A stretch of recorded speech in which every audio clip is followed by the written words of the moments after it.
আসসালামু আলাইকুম, স্বাগত জানাচ্ছি আন্তর্জাতিক সংবাদে। সংবাদের শুরুতে থাকছে সংবাদ শিরোনাম। কে যুদ্ধবিধ্বস্ত গাজা শাসন করবে, যুক্তরাষ্ট্র নাকি রাশিয়া? সংকটের মুখে গণতন্ত্র, পাকিস্তান জুড়ে বিক্ষোভের ডাক ইমরান খানের দলের। লেবাননের ভেতরে দেয়াল বানাচ্ছে ইসরায়েল। যুক্তরাষ্ট্রের ৫৮% মানুষ ট্রাম্পের প্রতি অসন্তুষ্ট। ইসরায়েলি হামলা নয়, এবার নতুন আঘাতের ঝুঁকিতে গাজাবাসী। শুনছিলেন সংবাদ শিরোনাম, এবার জানিয়ে দিব বিস্তারিত। কে যুদ্ধবিধ্বস্ত গাজা শাসন করবে, যুক্তরাষ্ট্র নাকি রাশিয়া? যুদ্ধবিধ্বস্ত গাজার ভবিষ্যৎ শাসন কাঠামোকে ঘিরে যুক্তরাষ্ট্র এবং রাশিয়ার মধ্যে তীব্র মতপার্থক্য দেখা দিয়েছে।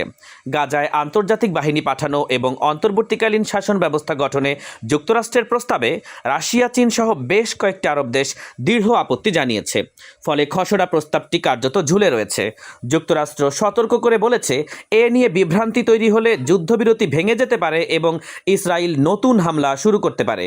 খসড়া অনুযায়ী গাজায় ২০২৭ সালের শেষ পর্যন্ত বোর্ড অব পিস নামে একটি শাসন সংস্থা গঠনের প্রস্তাব রয়েছে। পাশাপাশি অস্ত্র নিষ্ক্রিয়করণ, বেসামরিক সুরক্ষা এবং মানবিক করিডোর নিরাপত্তায় একটি আন্তর্জাতিক স্থিতিশীলতা বাহিনী পাঠানোর কথাও বলা হয়েছে।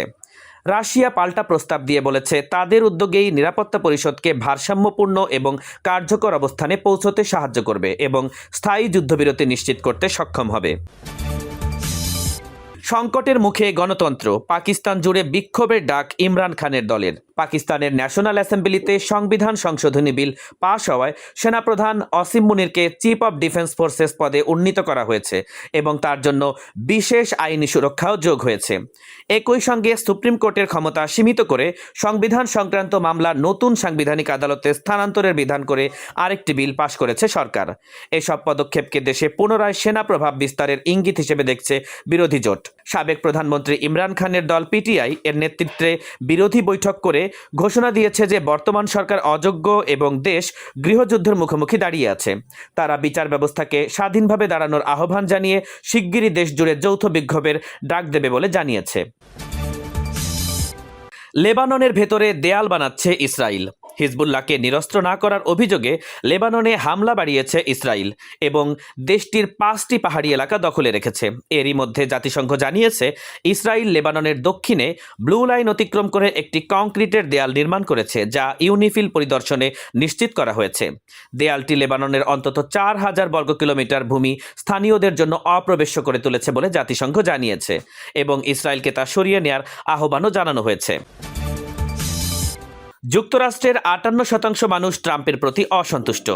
মার্কিন প্রেসিডেন্ট ডোনাল্ড ট্রাম্পের প্রতি জনসমর্থন টানা কমে গিয়ে বর্তমানে ৫৮% অসন্তুষ্টির স্তরে পৌঁছেছে, যা তার দায়িত্ব গ্রহণের পর সর্বনিম্ন বলে জানিয়েছে রয়টার্স ইম্পোসের যৌথ জরিপ। চলতি মাসে ৬ দিন ধরে আন্তর্জাতিক পরিচালিত এই জরিপে অংশ নিয়েছে ১,২০০ প্রাপ্তবয়স্ক মার্কিনী, যেখানে দেখা যায় ট্রাম্পকে সমর্থন করেছেন প্রায় ৪০% মানুষ। মে মাসের তুলনায় যা অপরিবর্তিত রয়েছে। জরিপে আরও উঠে এসেছে, ২০২৬ সালের মধ্যবর্তী নির্বাচন নিয়ে ডেমোক্র্যাটদের মধ্যে উৎসাহ রিপাবলিকানদের তুলনায় অনেক বেশি। ডেমোক্র্যাটিক ভোটারদের ৪৪% নির্বাচনে খুবই উৎসাহী বলে জানালেও রিপাবলিকানদের মধ্যে এই হার মাত্র ২৬%। আবার ৭৯% ডেমোক্র্যাট মনে করেন মধ্যবর্তী নির্বাচনে ভোট দিতে না পারলে তাদের মধ্যে আক্ষেপ থাকবে, যেখানে রিপাবলিকানদের মধ্যে একই অনুভূতি মাত্র ৬৮%।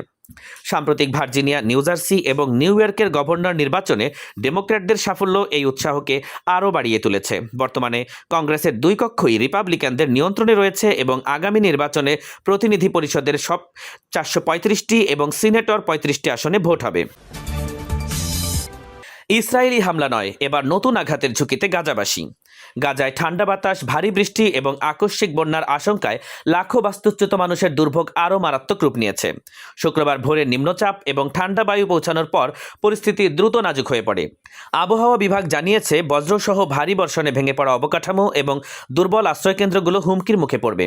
সিভিল ডিফেন্স উপকূলীয় এলাকায় থাকা বাস্তুচ্যুতদের তাঁবু শক্ত করে বাঁধতে এবং দুর্বল ভবনের আশপাশে রাখতে এবং আগুন লাগার ঝুঁকি রোধে টেন্টের ভেতরে আগুন না জ্বালাতে সতর্ক করেছে। পানি নিষ্কাশনে খালি নালা তৈরিরও নির্দেশ দেওয়া হয়েছে।